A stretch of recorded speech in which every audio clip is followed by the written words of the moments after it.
Boa noite a todos e todas que vieram ao ciclo de debates Lucinéia Batista dos Santos Morena. Para nós, militantes do PT Bertioga, a sua participação é um sinal de prestígio.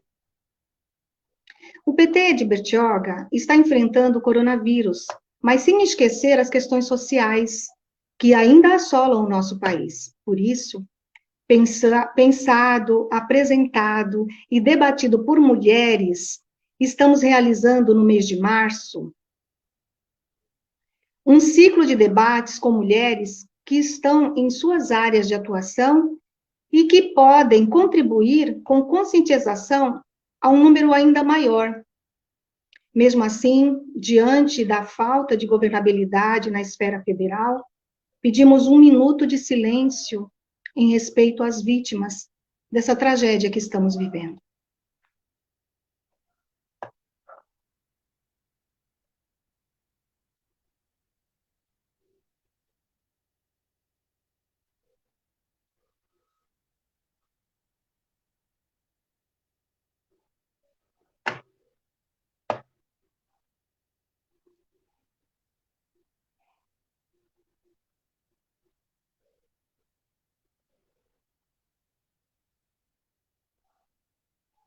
Bem, vamos dar continuidade.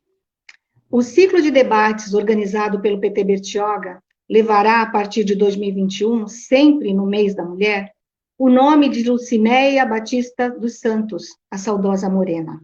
Mulher, trabalhadora, preta, periférica e ativista dos direitos humanos. Morena deixou em cada filiado e filiada do PT o sentimento combativo de luta contra a pobreza e a fome. Morena foi fundadora do Partido dos Trabalhadores e militou nos seus últimos anos pelo PT Bertioga, sendo dirigente e candidata a vereadora. Faleceu no dia 5 de abril de 2018, com 48 anos de idade. Não por acaso, no dia da prisão do ex-presidente Lula, preso injustamente por um processo sem provas, conforme noticiado amplamente. Morena se fará presente em cada ato que o PT Mulher organizar no mês da mulher. Pela sua garra, resistência e militância pelos mais pobres, trabalhadores e trabalhadoras do nosso Brasil, da nossa Bertioga, Morena vive. Bem, para quem não me conhece, eu sou Maria Guilherme, fui candidata a vereadora no coletivo Mulheres Mais, com outras 4 companheiras. Sou ex-presidente do Conselho da Igualdade Racial, sou membro do Conselho do Idoso, sou funcionária pública aposentada, minha formação é gestão pública, e estamos aqui para dar continuidade aos debates. Todas as segundas-feiras estamos trazendo temas relevantes para a sociedade bertioguense. Nós convidamos 3 pessoas muito importantes que vão falar do tema da mulher, né, da militância da mulher. Então, eu gostaria de apresentar as nossas convidadas. Elisa Selvo, Shirley Oliveira e Camila Matos. Então, eu peço a Elisa que faça a sua apresentação, a sua área de atuação. Vamos lá. Muito bom estar aqui. Vocês estão me ouvindo? Sim. É que eu vi um sinalzinho aqui que o microfone estava emudecido, desculpa. Então, queria dar os parabéns aos organizadores e agradecer essa oportunidade de falar sobre a empregabilidade da mulher.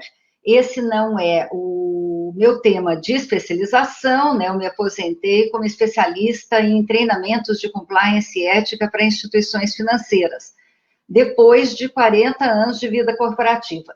Aí, depois de um tempo de aposentada, vim para a Bertioga e acabei me dedicando a esse tema de políticas públicas. E é muito bom a gente debater sobre esses aspectos. Então, espero conseguir contribuir à altura das outras convidadas e de todos os representantes que estiveram aqui até esse momento. Muito obrigada, Maria. Muito bem-vinda, Elisa. Peço agora para a Shirley fazer a sua apresentação. Shirley Oliveira. Olá, boa noite a todos, boa noite Maria Guilherme, boa noite Camila, boa noite Elisa, né, que fazem para aqui comigo essa noite, para a gente tratar sobre a questão da mulher e o trabalho, o diálogo das políticas públicas de emprego, trabalho e renda. Eu sou socióloga, pesquisadora do mundo do trabalho e uma militante, né, como mulher, como mãe, como trabalhadora, né, dessa questão da igualdade, da participação de homens e mulheres no mercado de trabalho e na sociedade. Eu sou uma pesquisadora e trabalho no Diese há muitos anos, né? E é um prazer muito grande aqui, então, estar aqui com as minhas companheiras abordando esse tema, né? De extrema importância, principalmente no contexto que nós estamos vivendo na sociedade hoje, um contexto pandêmico, com mais de 11 milhões de trabalhadores e de trabalhadoras, de pessoas que foram infectadas, cerca de 300 mil pessoas perderam as suas vidas. Então, aqui eu também queria me solidarizar com todas essas pessoas que foram acometidas pela pandemia, que perderam seus entes queridos, né? E me colocar aqui, então, à disposição para esse rico debate que nós vamos fazer aqui hoje sobre esse tema. Muito bem-vinda, Shirley. Convido agora a Camila Matos, nossa modelo, que fará a sua apresentação.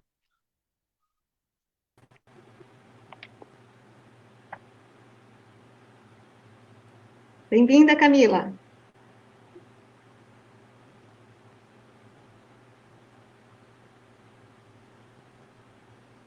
Olá. Camila Matos, está ouvindo? Tudo bem? Está me ouvindo, Maria? Tudo bem? Sim, sim, perfeitamente. Oi, sim, agora sim, agora sim. Olá, boa noite a todos. Eu gostaria de agradecer primeiro o convite para parte da live. Eu fico muito feliz. Eu sou a Camila Matos, eu sou formada em moda pela Universidade Santa Cecília e eu atuo como modelo e como professora de dança atualmente. E eu fico muito feliz em poder debater esse tema e ser convidada para falar especificamente na minha condição de mulher trans. É muito importante para eu ser convidada para conseguir representar uma parte de mulheres que é invisibilizada no mercado de trabalho. Então, eu receber esse convite, para mim, é de extrema importância para a minha comunidade. Eu, como uma pessoa afro-trans feminista, militante, é super importante estar aqui debatendo com outras mulheres inteligentíssimas, como as outras convidadas. Essa troca essa noite vai ser muito importante para todas nós e eu fico muito lisonjeada de verdade de poder fazer parte para falar ainda desse tema sobre o mercado de trabalho, que é muito importante, é o que dignifica uma cidadã e é o que é muito recorrente dentro da minha realidade, algo que é concebido a poucas. Então eu fico feliz em fazer parte, ser convidada para fazer parte desse debate. A alegria é toda nossa. Bom, nós vamos entrar no tema, né, da nossa live de hoje, né, trazendo alguns dados para que as nossas convidadas façam as suas avaliações. Recentemente, o IBGE divulgou que apenas 54,5% das mulheres maiores de 15 anos ocupam postos formais de trabalho. Para homens, o percentual é de 73,7%, uma diferença de 20%. Agora, as mulheres que têm filhos são 54% no mercado de trabalho formal, enquanto, comparadas àquelas que não têm, são 67,2% que estão trabalhando. A situação é oposta quando falamos dos homens. O nível de ocupação dos homens com filhos é de 89,2%, superior aos 83,4% dos que não têm filhos. A desigualdade de gênero no mercado de trabalho reflete também na participação das mulheres em outros espaços, como conselhos, política, nos sindicatos e em outros. É sobre esse aspecto que queremos debater. A mulher no mercado de trabalho e as políticas públicas de geração de emprego e renda, assim como as iniciativas para gerar igualdade substantiva para elas. Então, peço, então, às nossas convidadas que façam, né, as suas considerações, as suas argumentações, por favor.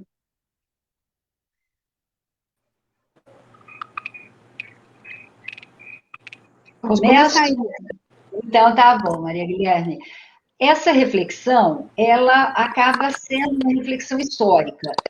A gente está muito acostumado a só perceber a presença da mulher na força de trabalho a partir da Revolução Industrial. Mas se a gente também regredir, né, historicamente, até o século XVIII, a gente vai ver que os homens normalmente estavam no comércio, vendendo queijo, vendendo salame, coisas que eram feitas em casa, né, geleia.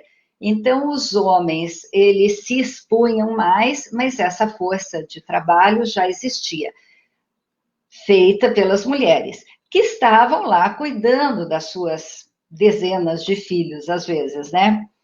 E isso, quando chega na época da Revolução Industrial, as mulheres acabam tendo que fazer uma opção, porque apesar das crianças também entrarem, né, como força de trabalho, todo o cuidado com a família recai sobre as mulheres.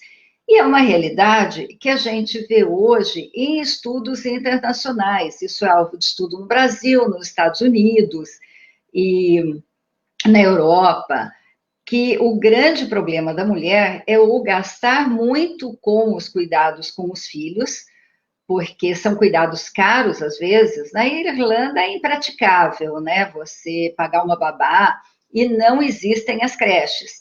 Então, essa necessidade de cuidar da família, não só das crianças, mas às vezes dos idosos, é flagrante no mundo inteiro. E aí a gente percebe que as mulheres vão atrás de trabalho, ou com horário flexível, ou mais perto de casa, sem se expor tanto. E as conquistas acabam sendo muito lentas. Obviamente que políticas públicas adequadas que levem a essas mulheres a poder ser mais arrojadas na sua busca por melhores condições de estudo, de trabalho, seriam bastante bem-vindas. E eu vou terminar minha fala até comentando alguns aspectos da minha trajetória, né? Eu fiquei 40 anos no mundo corporativo antes de me aposentar, e uma das minhas primeiras entrevistas de trabalho, eu não cheguei a sentar, porque o entrevistador olhou para mim e falou: eu não contrato mulher porque chora. E não deu tempo, assim, eu já tive que sair correndo da sala.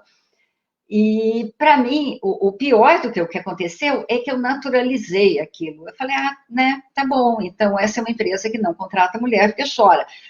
Eu vou tentar não chorar, né, enquanto eu estiver trabalhando, mas foi uma coisa que ficou bastante na minha cabeça. E aí, 40 anos depois, a empresa onde eu trabalhava, que era bastante conhecida até pelas questões de diversidade, fez um curso para pré-aposentadoria. Era 1 ano e meio de curso para a gente se preparar para a aposentadoria.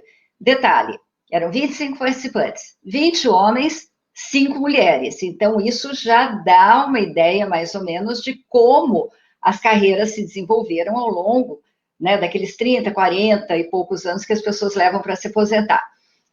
Dos 20 homens, quando eles foram fazer a própria apresentação, todos se declararam bem casados. Um estava no segundo casamento, os outros no primeiro, mas todos se declararam muito bem casados e felizes no casamento. Das 5 mulheres, 4 eram divorciadas e, portanto, responsáveis pelo sustento da casa, e uma era casada, mas com um homem bastante doente, então ela também era responsável pelo sustento da casa. Então, quando a gente junta isso, né, numa fala pequena, igual a gente está tendo agora, cada detalhe desse daria um estudo bem amplo de como as coisas se desenvolveram nos últimos 40 anos. E ainda lembrando que durante a Segunda Guerra houve muita demanda por trabalho da mulher, porque os homens estavam guerreando, mas nos anos 70, o normal era só as jovens e solteiras se empregarem, justamente porque quando casava, passava a ter aquela responsabilidade do cuidado com os filhos. E na pandemia, o reflexo disso foi bastante intenso, né?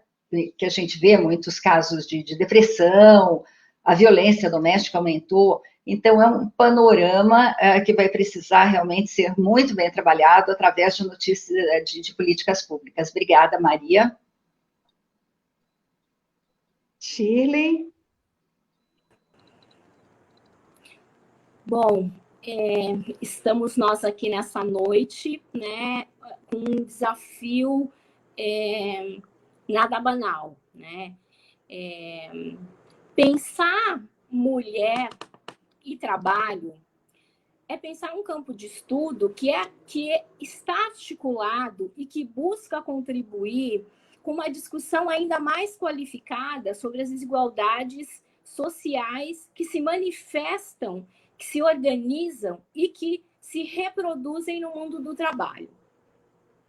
É um desafio mostrar como as mulheres são tratadas numa posição de desigualdade em relação aos homens no mercado de trabalho, nas inserções, nas possibilidades de carreira e nas possibilidades de remuneração maior ou menor. Eu vou buscar trazer aqui alguns dados só para a gente exemplificar de maneira mais contundente todo esse processo de segregação e de desigualdade, né, que a mulher vive na sociedade e no mundo do trabalho. Né? A Elisa já trouxe alguns elementos históricos e eu agora quero começar a trazer alguns elementos estatísticos dos estudos realizados a respeito disso. Né? Então, eu vou trazer aqui algumas informações produzidas pelo IBGE através da PNAD contínua. Nós temos hoje no Brasil cerca de 81 milhões de ocupados. Né? Se a gente for pensar só no momento recente, em 2019, a gente tinha 41 milhões de mulheres no mercado de trabalho. Quando a gente chega em 2020, num contexto pandêmico, esse número cai para 35 milhões, ou seja, né, historicamente a gente percebe que a cada crise, a cada processo de mudança, né, que acontece, isso de maneira geral recai sobre as mulheres. Quando a gente pensa só no período recente, em 2019, nós tínhamos 4,8 milhões de mulheres trabalhadoras com carteira, né? E mulheres trabalhadoras. Desses 4 milhões, 4,2 milhões eram sem carteira, ou seja, um conjunto de mulheres extremamente expressivos que estão no mercado de trabalho, mas estão sem a proteção social. A gente está tratando hoje aqui, né, de diálogo das políticas públicas de emprego e renda. Então, é fundamental a gente pensar que a mulher no mercado de trabalho, geralmente, ela está numa condição muito desigual, né? Se a gente for pensar a mulher negra, ela está numa condição ainda de maior desigualdade, né? Quando se compara com a mulher branca, quando se compara com o homem negro e quando se compara com o homem branco. Né? Então, a gente percebe que a taxa de ocupação das mulheres ela é menor que a dos homens, a taxa de desemprego das mulheres é maior do que a dos homens, a remuneração das mulheres é invariavelmente menor do que a remuneração dos homens. Se a gente for pegar só a taxa de desemprego das mulheres, em 2019, ela era 13,9%. Em 2020, ela estava em quase 17%. Né? Se a gente pega essas mesmas taxas de desocupação para as mulheres negras, né, ela é muito maior do que a da branca. Né? Se a gente for olhar essas mulheres no mercado de trabalho, de maneira geral, o tempo de procura de trabalho, né, da mulher ele é maior, da mulher negra ela é muito maior, ou seja, fica para a gente aí a necessidade da gente olhar, né, para esse tipo de inserção, a maneira como as remunerações, não interessa se a mulher ao longo do período mais recente, principalmente ao longo da década de 80, 90, anos 2000, ampliou a sua participação no mercado de trabalho, ela ampliou a sua escolaridade, ela se qualificou, mas mesmo assim, como a gente analisa a participação dessas mulheres, o que a gente identifica é que ela está em total desigualdade. Vou trazer aqui um exemplo para vocês, a gente pega a remuneração dos homens com ensino superior, ela é 6.339. Estamos falando aqui de uma remuneração média, né? Quando a gente pega da mulher com ensino superior, ela é 3.910. Né? Quando a gente pega o homem com ensino superior em cargos que têm a exigência dessa formação, a remuneração do homem é 8.136, da mulher é quase metade, 4.913, né? Ou seja, a gente identifica que há a necessidade de olhar para isso, né, continuamente e estabelecer políticas que possam, de verdade, acabar com essa desigualdade. Porque uma das questões que é posta, por exemplo, o homem tem maior responsabilidade com o cuidado da família, com a garantia do sustento dessa família, mas quando a gente vai olhar, a gente tem um número expressivo de famílias sendo chefiadas por mulheres. As mulheres mais pobres, quase 40% desses lares são chefiados por mulheres, né?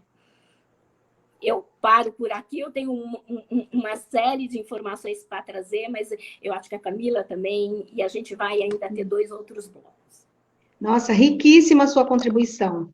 É realmente um olhar para essa desigualdade, para esse desequilíbrio até, né? Porque o homem sempre está, né, numa sociedade patriarcal como a nossa, com capitalismo aí em cima, realmente a mulher ela está em desigualdade. E sendo negra, sendo periférica, sendo chefe de família, a luta é muito maior, né? Vou pedir agora a contribuição da Camila. Olá, boa noite. É muito bom ouvir essas outras mulheres, muito importante esses dados.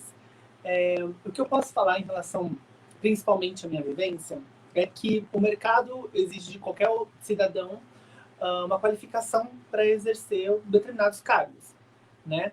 E das mulheres trans, especificamente, nós não conseguimos ter acesso às qualificações porque nós somos tolhidas desde a nossa infância a expressar nosso gênero.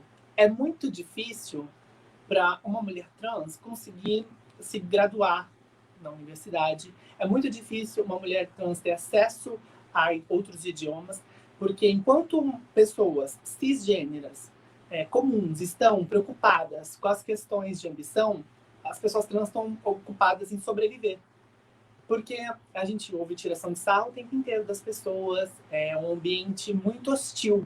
O ambiente acadêmico para uma pessoa trans é um ambiente muito hostil desde a infância. Se ela se reconhece trans desde a infância, é ainda mais agressivo, porque você não tem um preparo psicológico para lidar com aquela situação. E aí é muito agressivo, muitas desistem. Um dado muito importante que eu acho que eu não posso deixar de mencionar é que apenas 10% das mulheres trans estão no mercado de trabalho formal. Então, assim, nós somos milhões de pessoas. Apenas 10% estão no mercado formal de trabalho. Pouquíssimas estão trabalhando formalmente. As oportunidades são, assim, muito difíceis, muito raras para pessoas trans. Então, pensando nesses dados, você pensa, mas não tem qualificação. Mas onde está o problema? A qualificação está no acesso que a gente não tem enquanto a gente está se formando. Enquanto pessoas cisgêneras, né? Deixa eu só manter adendo aqui, pessoas cisgêneras é o contrário de pessoas trans. Então, quem não é trans é cisgênera. As mulheres que estão conversando comigo hoje aqui, todas cisgêneras, por exemplo. E enquanto as pessoas estão preocupadas em se graduar, não tem problema em ser agredidas enquanto indivíduo e gênero, nós estamos muito preocupados com essa questão. Então, tem que ter muita sanidade para conseguir se graduar, para conseguir receber, ser recebida em todos os lugares, né? Porque uma pessoa trans, para ter acesso a determinadas coisas, é uma batalha muito grande, né? A gente tem uma hierarquia aí de homens brancos, homens negros, mulheres brancas, mulheres negras. A pessoa trans, ela tá nos últimos, assim. É uma pessoa completamente marginalizada. As pessoas não têm acesso nem às pessoas trans. Eu queria levantar até essa pergunta: quantas pessoas trans as minhas convidadas conhecem? Quantas pessoas elas conhecem que estão no mercado de trabalho? A gente não tem acesso a essas pessoas. Quantas meninas trans almoçam com vocês, namoram os filhos de vocês? A gente não vê. É como o meu corpo é invisibilizado. Parece que eu não me vejo nos lugares. É muito difícil eu pensar em mercado de trabalho quando eu não me enxergo nele, porque não tem oportunidade para mulheres como eu. Então, 90% das mulheres trans estão na prostituição, que é um mercado informal de trabalho, que é o único mercado que abraça essas meninas que são expulsas muito cedo de casa, e isso reflete muito na vida adulta, em como o comportamento vai ser desenvolvido dessas mulheres para o mercado, inclusive. Eu, graças a Deus, fui uma mulher que recebeu muito amor da minha família, e eu consegui concluir a minha transição de gênero depois da minha vida adulta, então eu tive acesso à universidade, eu tive acesso a idiomas, eu tive acesso que muitas das meninas não têm para conseguir ser uma pessoa socializada. Então, eu não tenho privilégio nenhum enquanto mulher trans, mas eu tenho acessos que me permitiram, enquanto uma cidadã que conseguiu transicionar na vida adulta, né? Eu sou uma pessoa que consigo ter alguns recursos.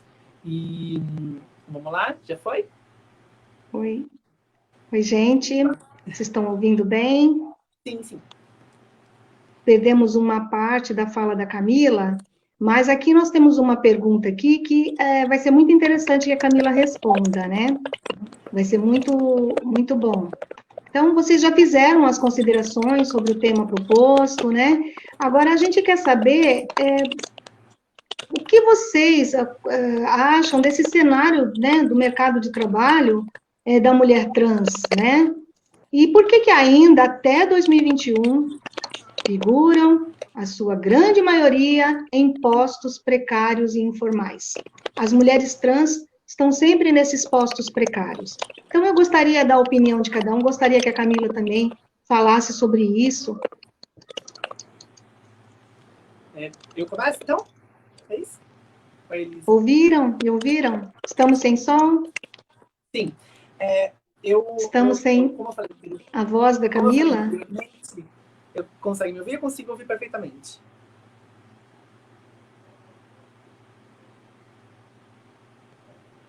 Posso continuar? Não sei se vocês estão me ouvindo, gente. Você está me ouvindo, Camila? Eu sim, Está perfeitamente. ouvindo? Estou ouvindo. Você consegue Eu não ouvir? estou ouvindo você. Veja se o seu microfone está ligado. Deixa eu dar uma olhadinha. Não estou ouvindo. Agora você está ouvindo? Oi? Não sei o que aconteceu. Deixa eu ver aqui. Peraí, só um minutinho.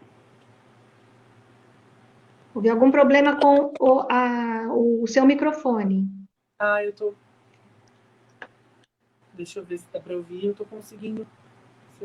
Eles estão ouvindo normalmente, ó. As pessoas estão escrevendo. Bom, vamos então dar esse prosseguimento, né? Camila, você quer se manifestar por essas questões, né, a maioria das mulheres trans, né, até agora, até 2021, elas figuram realmente em postos precários, postos informais. Isso é muito chocante, né?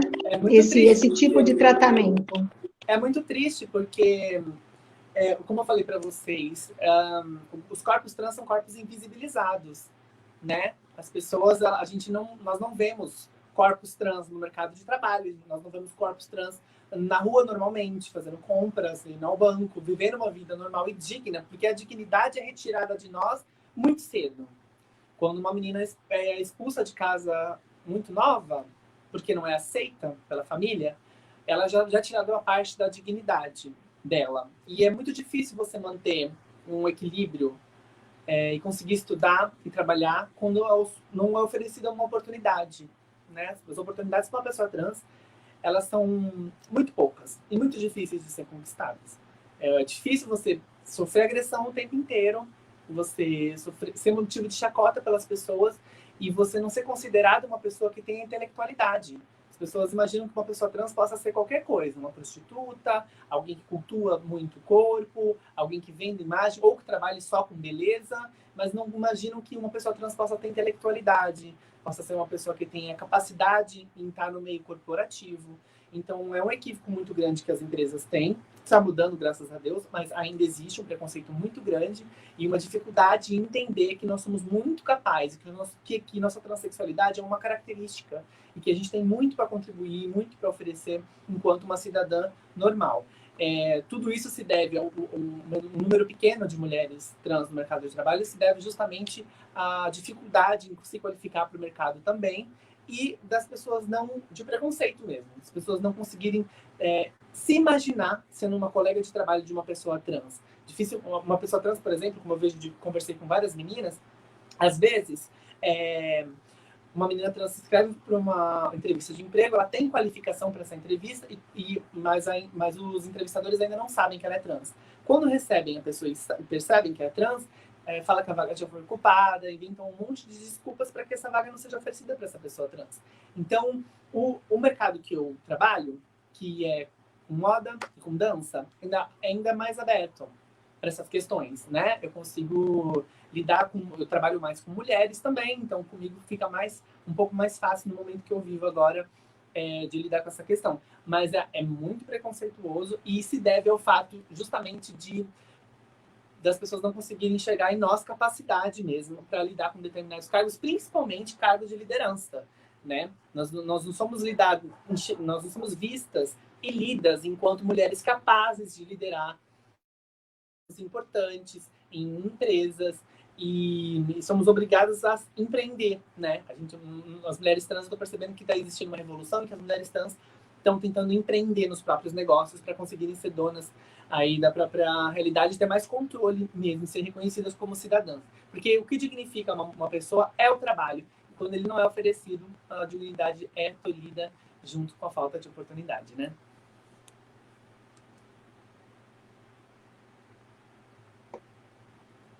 Bom, então, dando continuidade, algumas da Elisa, quer falar alguma coisa sobre o tema? Vamos sim, né? Tá super estimulante. Primeiro me impactou a Cirlei ter trazido dados sobre um assunto que eu conhecia de forma mais empírica, mais pela vivência. E ela comprovou isso em estatísticas, né? E mexe muito com a gente. E no caso das mulheres trans, eu estava também repassando, né, a minha trajetória e falei, gente, eu nunca tive uma colega de escola, né, de faculdade, né, não estou falando de escola primária, enfim, e nunca no trabalho também eu tive a oportunidade de conhecer trabalhando numa instituição que primava pela questão da diversidade. Né? O presidente do conglomerado internacional tinha um marido e apresentava e era super normal. E nesse contexto de diversidade total, eu não tive a oportunidade de ter uma colega de trabalho trans. E pior do que isso, nunca parei para tentar entender por quê, né? Da mesma forma que eu não questionei, que eu naturalizei a minha primeira entrevista de trabalho, que eu não pude nem ser entrevistada porque era mulher, de uma certa forma, durante 40 anos, eu naturalizei também o fato de não ter companheiras de trabalho trans.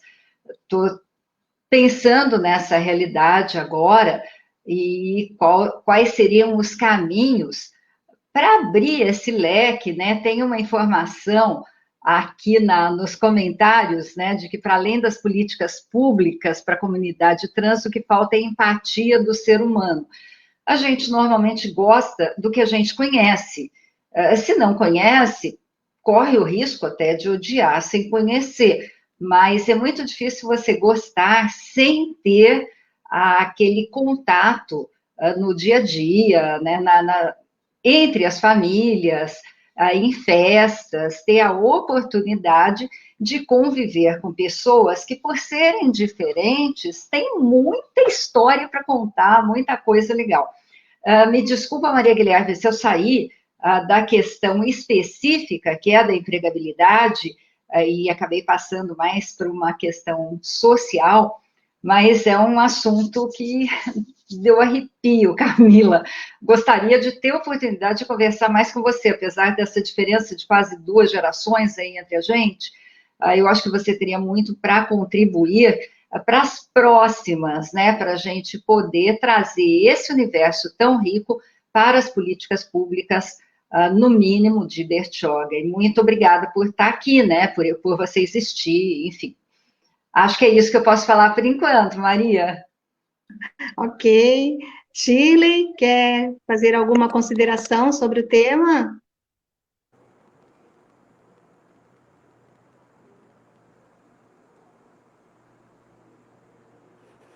Shirley, está me ouvindo? Olá. Você quer Sim, fazer alguma consideração? Quero fazer Por favor. uma consideração extremamente importante, o depoimento que a Camila traz aqui, a gente precisa se debruçar, né, sobre essa questão, como eu falei, é complexo a gente pensar o diálogo de políticas públicas de emprego, trabalho e renda, que significa a gente pensar igualdade no mundo do trabalho, igualdade na família e igualdade nas relações de gênero. E isso tudo está entrelaçado, né? Como é que o Estado, como é que a sociedade, como é que os grupos olham para essa questão, né? A gente está tratando, né, como a própria Camila expressou, de uma situação que, de maneira geral, se tende a não explicitar. E quando você não explicita, você também não dá o devido tratamento para ele, né? Então, quando a gente está falando aqui, e eu com um enfoque maior, falei da questão da mulher, mas, na verdade, a gente está tratando aqui da questão das relações de gênero, né, no mercado de trabalho, nas relações sociais e nas relações familiares. E isso tudo tem impacto sobre a possibilidade de cada um desses grupos se inserirem, serem valorizados, terem a possibilidade de uma remuneração igualitária, ter a possibilidade de acesso a uma política pública que seja universal e de ter garantido aí os espaços que vai de política pública que vai garantir para cada um desses cidadãos, como a própria Camila falou, a sua dignidade, né? E o direito ao trabalho, à moradia, à educação, à saúde, a todos esses elementos que estão extremamente imbricados e que são fundamentais para uma sociedade justa, igualitária e para todas as pessoas, homens, mulheres, trans, né, gays, né, independentemente de qual é, né, a situação dessa pessoa na sociedade. Exatamente. Precisamos pensar em políticas públicas inclusivas, né? Políticas públicas que incluam as pessoas, né? Não importa a diferença. E há uma necessidade realmente dessa criação dessa política, até por conta das pessoas que existem, a diversidade da nossa sociedade, né? Nós temos uma diversidade, nós temos os deficientes, né? Nós temos as mulheres trans, nós temos os gays, todas as diversidades deveriam ser pensadas como cidadãos e incluídos nas políticas. Não há necessidade de ter, eu acredito que, assim, se houvesse essa empatia, se não houvesse essa invisibilidade dessas pessoas, inclusive para o mercado de trabalho, é muito complicado na hora da disputa de uma vaga, porque existe não existe esse cuidado de aceitar o competente, a competente, né? Existe realmente esse olhar mais crítico, esse olhar que não inclui. né? Precisamos realmente pensar nessas políticas, né? A Elisa bem falou que realmente a gente não vê isso no mercado de trabalho, nos lugares onde a gente trabalha. A gente não vê as pessoas ou diferentes junto com a gente pelas mesmas oportunidades, né? As oportunidades são mínimas. É muito difícil conquistar a dignidade quando não se é igual, né? Então, a gente queria fazer agora uma outra consideração, né?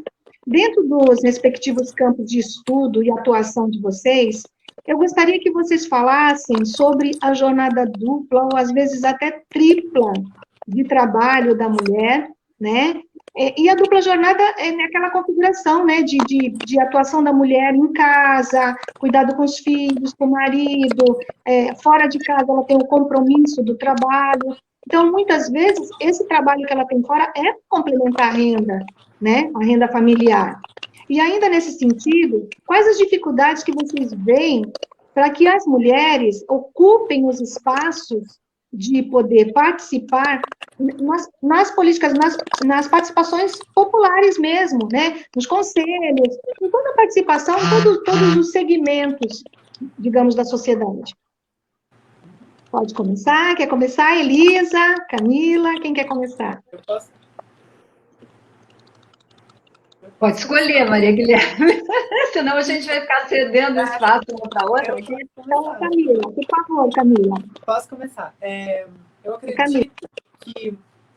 acredito que um passo para a mudança nessa questão toda do mercado de trabalho, para que as mulheres tenham mais igualdade, é que a gente pare de pensar a mulher como uma ferramenta da construção do sucesso de um casal e começar a pensar em protagonismo feminino mesmo.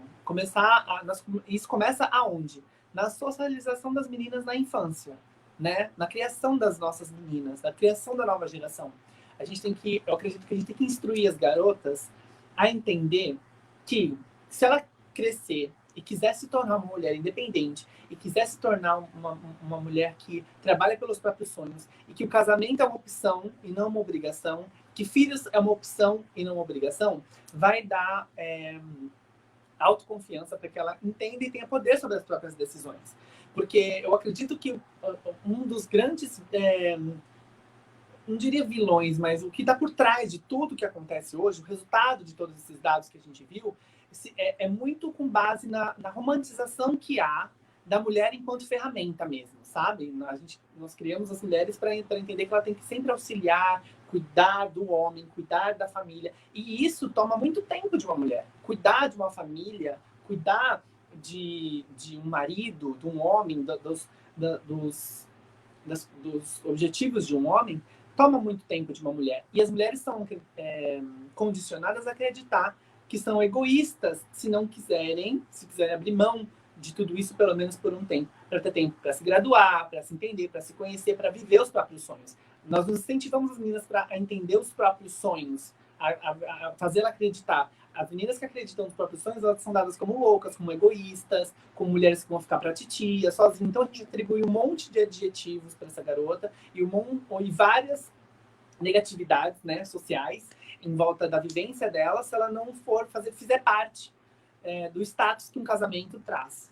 Então, eu acredito que a mudança traz em conhecer, uma mudança eficiente vem da criação mesmo, vem da infância, da adolescência, instruir as meninas, e obviamente as mulheres também, não só as crianças e adolescentes, mas as mulheres, a entender que correr atrás dos próprios sonhos, estar no mercado de trabalho, buscar a dignidade através do trabalho, tem que ser uma prioridade na vida de uma mulher. E ela não é egoísta por isso. Então, é um trabalho que a gente tem que ter, assim, de empoderar outras mulheres, consumir trabalhos de outras mulheres, e principalmente isso, que traz poder para uma mulher, empoderamento feminino, vem muito do trabalho, óbvio. E empoderar uma mulher é empoderar ela no legislativo, no judiciário, no executivo. A gente tem que estar com o poder nas mãos para conseguir lutar. Eu fico muito feliz em saber que a mulher mais votada, a vereadora mais votada do estado de São Paulo foi a Erika Hilton, que é uma mulher trans, que faz parte de um coletivo no PSOL, foi a mulher mais votada como vereadora. Isso traz esperança, representatividade. Para mim, especificamente como mulher trans, traz muita felicidade. Ver a Erika Malunguinho como deputada estadual, ver o Biden nos Estados Unidos nomeando uma mulher como secretária assistente da saúde, uma mulher trans. Isso traz muita esperança para outras meninas, acreditar que elas são capazes também de conquistar os próprios sonhos e entender que o poder ainda está sobre homens brancos. E a gente precisa consumir e entender, criar realmente uma revolução feminina, entender e consumir tudo que é fornecido enquanto trabalho feminino, sabe? Oportunidades, contratar mulheres, priorizar, ouvir mulheres, oferecer vagas para mulheres. Então, eu penso muito nisso, assim, quando eu vou consumir todos os serviços e produtos de beleza, de literários, eu penso muito em consumir mulheres, autoras femininas, para eu conseguir realmente entender e empoderar essas mulheres que estão por trás desse serviço, para que a gente consiga dominar mais uma parcela do mercado de trabalho, conseguir estar mais empoderada. Pensar que a gente pode sim ser dona de casa, a gente pode cuidar da família, isso tem que ser uma opção para a gente. Isso tem que ser confortável para a gente não tem que ser empurrada para essa questão. Isso tem que ser uma opção, a gente tem que fazer as meninas entender, a gente não tem que dar panelinha para as meninas quando são crianças, para ela entender que tem que começar a cozinhar. A gente tem que entender e dar o que ela quiser, né? A gente tem que formar a personalidade dela a partir das próprias escolhas. Isso reflete muito na vida adulta, eu acredito, assim, nas próprias escolhas que as mulheres vão fazer sem se sentir egoísta, sem se sentir masculinizada, sem que isso afete a sexualidade delas, sem que isso afete a forma como elas são vistas, sem que isso agrida a feminilidade de uma mulher. Então, eu acho que a gente faz com que a feminilidade de uma mulher seja muito baseada em volta de apoiar um homem, o tempo inteiro apoiar um homem. E a gente tem que fazer esse trabalho desde a infância. E quem não teve esse trabalho desde a infância, se preocupar na vida adulta e fazer o que a gente está fazendo aqui, que é debater com outras mulheres, ter uma troca para a gente conseguir fazer as mulheres entender que elas não são egoístas por conquistar e priorizar os próprios sonhos, né? Muito bem, nossa, muito importante essa sua fala. Né? Esse empoderamento feminino é uma coisa importantíssima, né? E realmente tem que dar o poder à mulher, ela tem que estar em todos os segmentos. Eu vou pedir as considerações também desse tema para a Elisa. Vamos lá, né? Essa fala da Camila também foi bastante esclarecedora, porque as mulheres trans lutaram tanto num espaço curto de tempo para vencer barreiras, que, inclusive, recentemente, né, agora no dia 11 de março, a ONU Mulheres Brasil colocou um artigo, né, dos coletivos de base às casas legislativas. As mulheres trans lideram a defesa dos direitos humanos na pandemia Covid-19.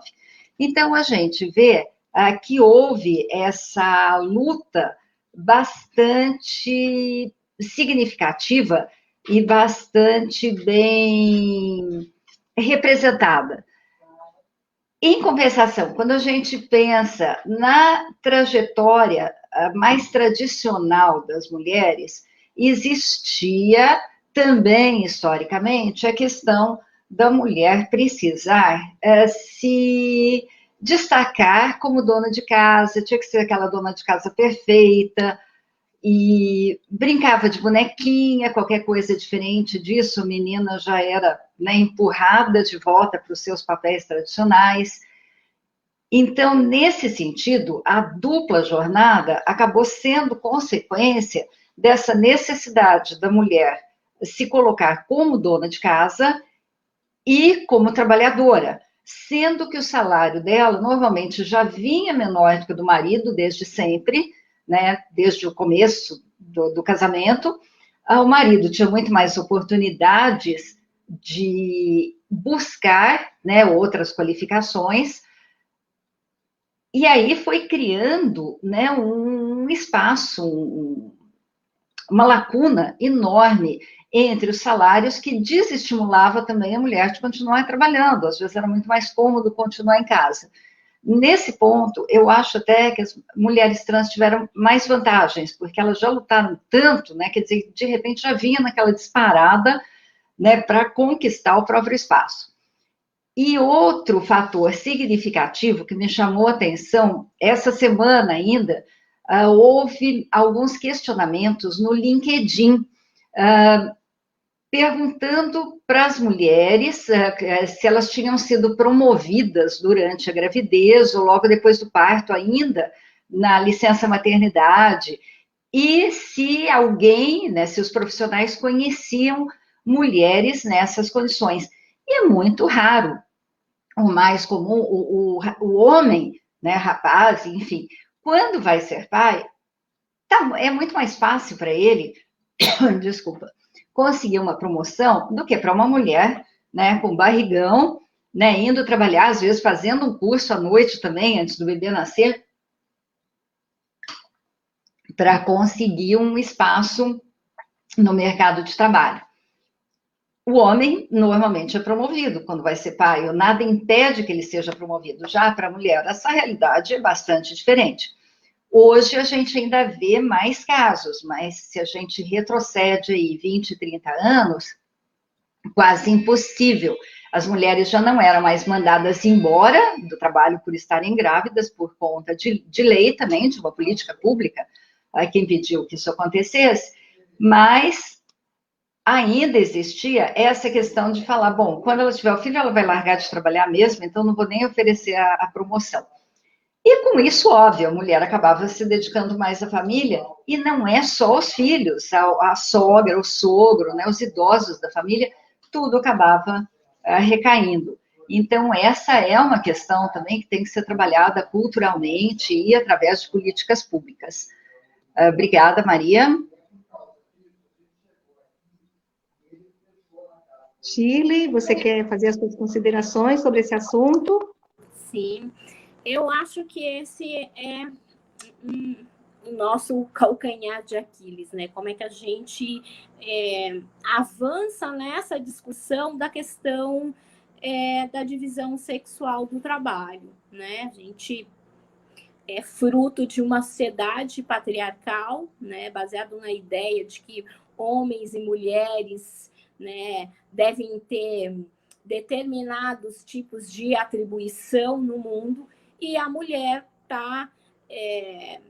a mulher é atribuída uma série de responsabilidades relacionadas ao cuidado da casa, da família, dos filhos, né? E isso tem um reflexo muito perverso na possibilidade dessa mulher se desenvolver no mercado de trabalho, né? Porque essa mulher, ela está o tempo inteiro correndo atrás de um prejuízo. Ela conseguiu entrar no mercado de trabalho a partir da década de 80, década de 70 teve a possibilidade de ir para a escola, né? Se qualifica, assume as responsabilidades do cuidado da família, tem uma jornada de trabalho, que é uma jornada significativamente elevada, porque além do trabalho fora, tem o trabalho em casa, e sobre essa mulher tem uma carga emocional muito grande, porque ao mesmo tempo que ela está no mercado de trabalho, que ela está desenvolvendo as suas atividades, ela tem que estudar, ela tem que cuidar do filho, ela tem que levar um familiar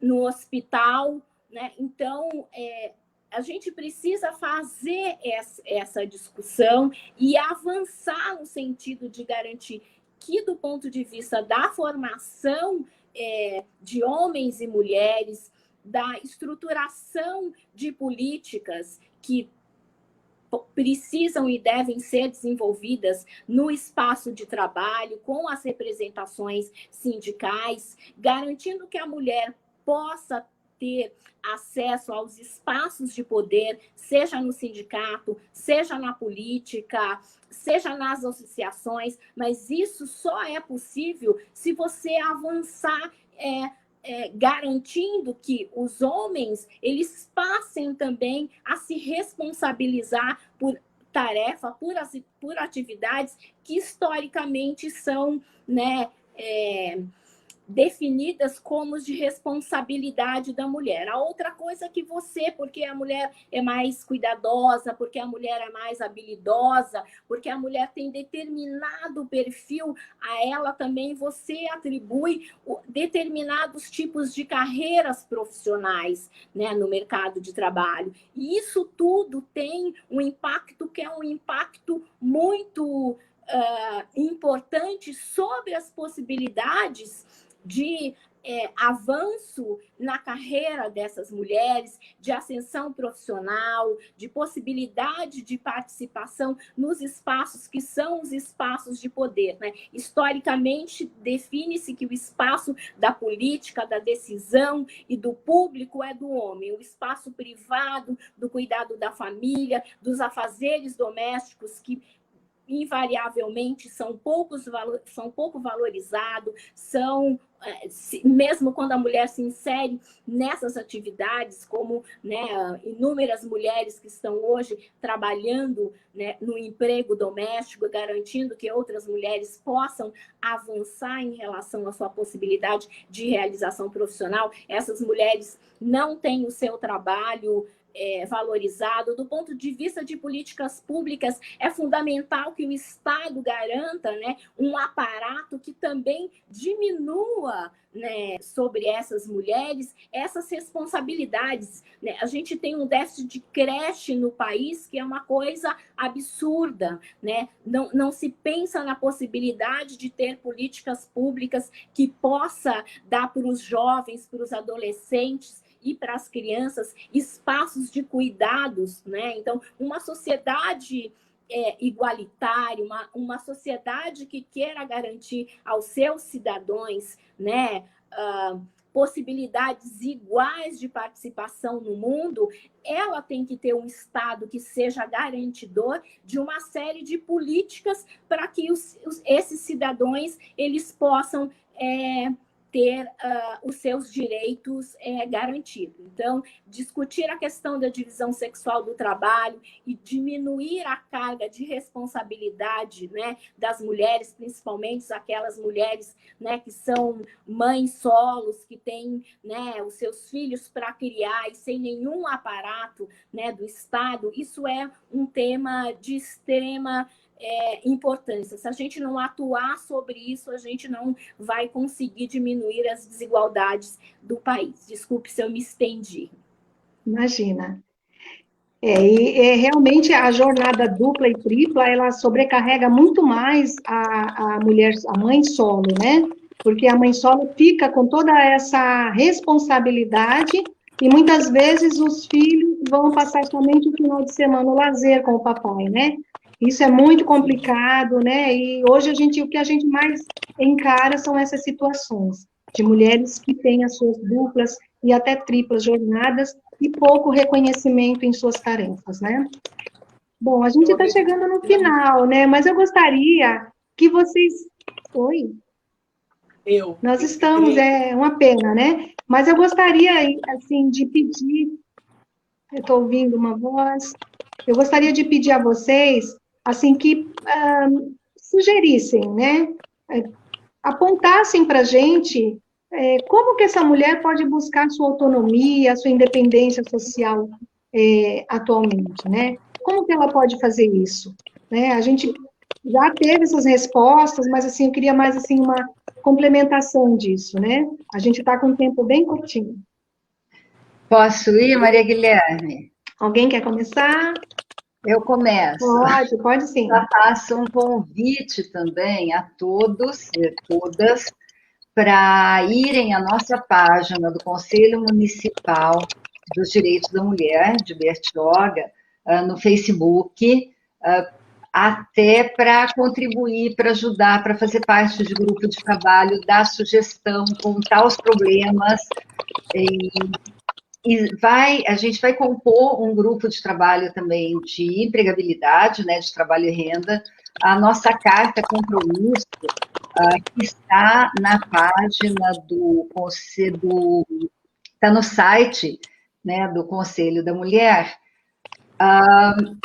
O primeiro item diz respeito ao cooperativismo, à possibilidade da mulher ter renda para daí se livrar, né, de uma série de outras questões inerentes à condição feminina.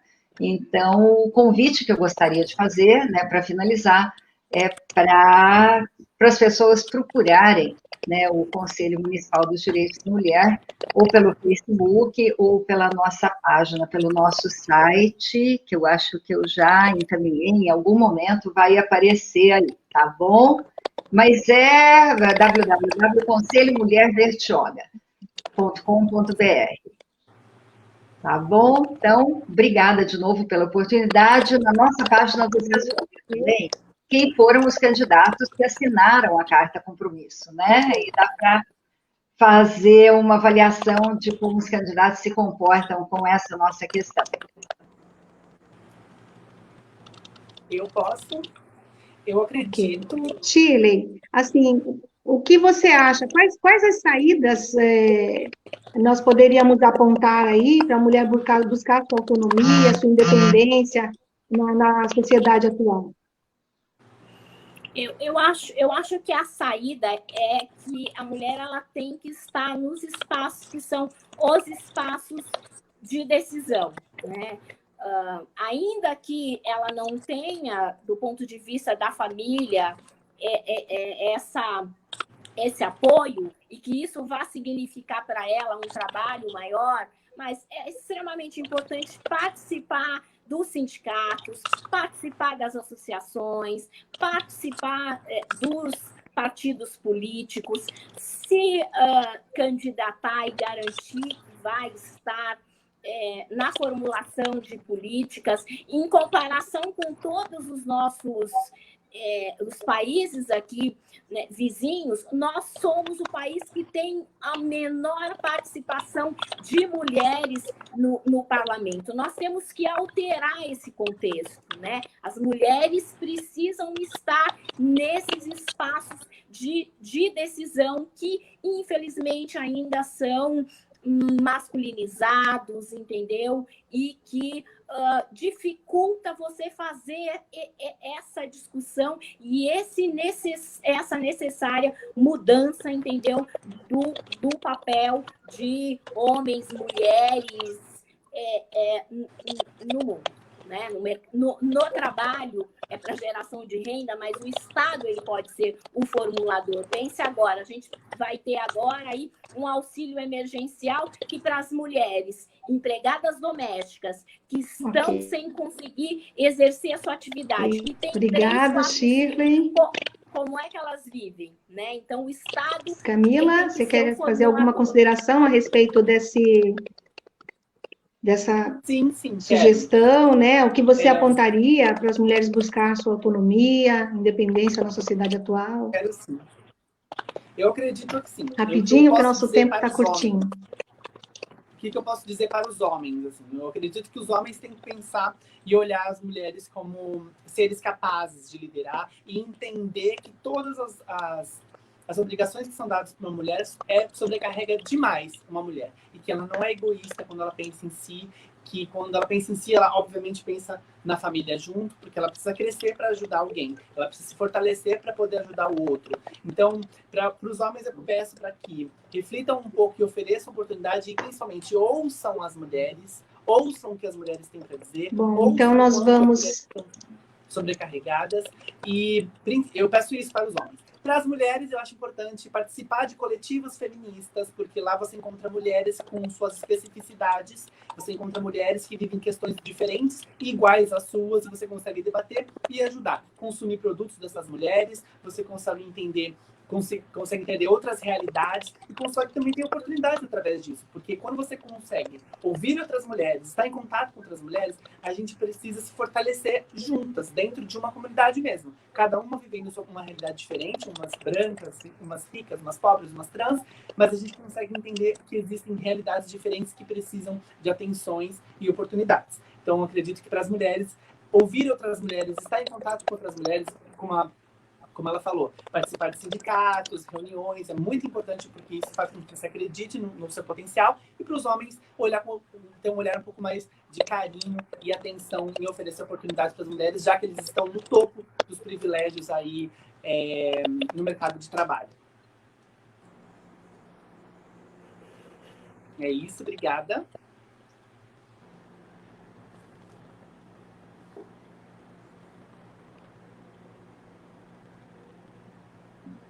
Bom, nós vamos agora para as nossas considerações finais.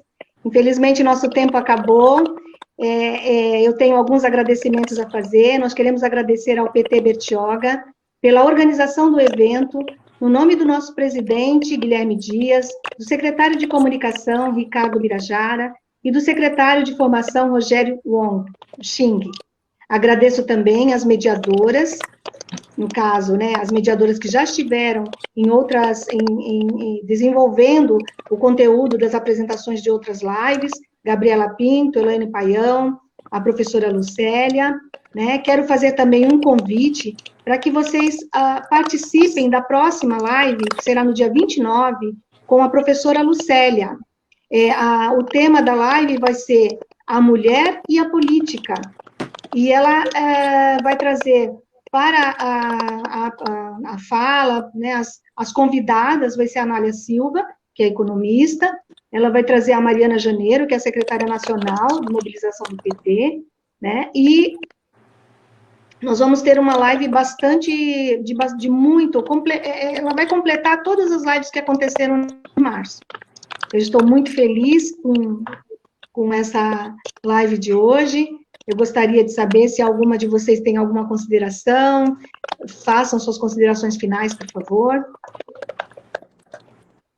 Muitos agradecimentos, né, Maria, por todo esse trabalho que vocês tiveram. Pode falar, Shirley? Obrigada pelo convite e por poder estar aqui com vocês debatendo esse tema.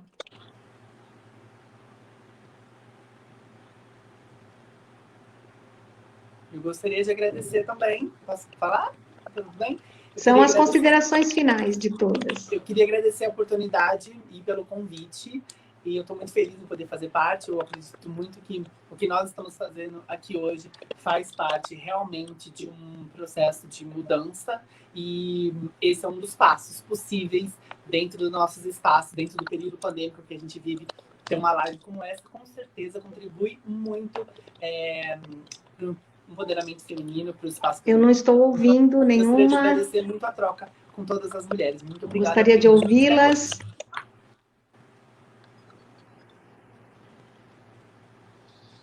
Pronto. Eu estou ouvindo normalmente. Vocês conseguem ouvir? As considerações finais, Shirley? Eu novamente agradeço o convite que me foi feito para estar aqui essa noite com vocês. Aprendi muito, né? Agradeço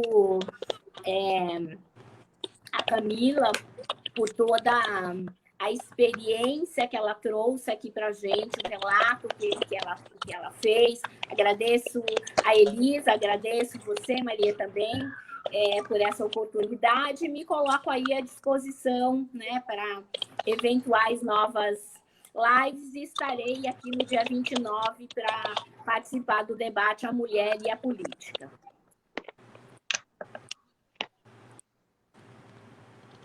Maria, queria lembrar também que existem trabalhos desenvolvidos aqui em Bertioga. O Guilherme tem artigo publicado sobre a questão da informalidade. A orientadora dele, a professora Maíra, lá da FAB, também tem este cuidado com o nosso município, com essa questão da mulher. Houve duas formandas, duas graduandas, que também apresentaram trabalhos na FAB sobre a empregabilidade, sobre empreendedorismo, com a supervisão, a orientação da Elaine Leme. Então, são trabalhos desenvolvidos aqui em Bertioga e é legal a gente prestar bastante atenção e continuar acompanhando, apoiando e chamando também para que eles tenham mais visibilidade.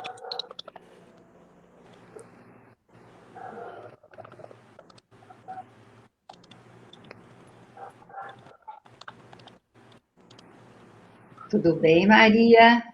Maria, Você tá ouve a ouvindo? gente? Bom, Eu acho que ela está com um delay. todas já fizeram Sim. suas Não, considerações? a Camila ainda não. Camila fez? Bem, eu vou ler um Camila texto para fez. finalizar a nossa live, é um texto de encerramento. Então, o Brasil sofre as consequências do pior governo de sua história, ao negacionismo e omissão diante da pandemia da Covid-19. Somam-se o desemprego avassalador e democrático de direito. Por esta razão, o PT de Bertioga propõe a formação de uma frente política e social em nossa cidade, em defesa da paz, da vida e da democracia. Junte-se a nós. Vai ter sonho e vai ter luta.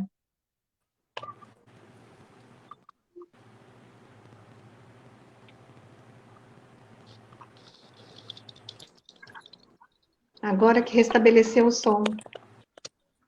Eu quero agradecer a vocês pela presença, pela grande contribuição que fizeram à nossa cidade, nessa live que é importantíssima para que as mulheres realmente tenham consciência da sua força, do seu poder, sabe? E que elas possam realmente buscar esses espaços, os espaços que elas vão ser as protagonistas.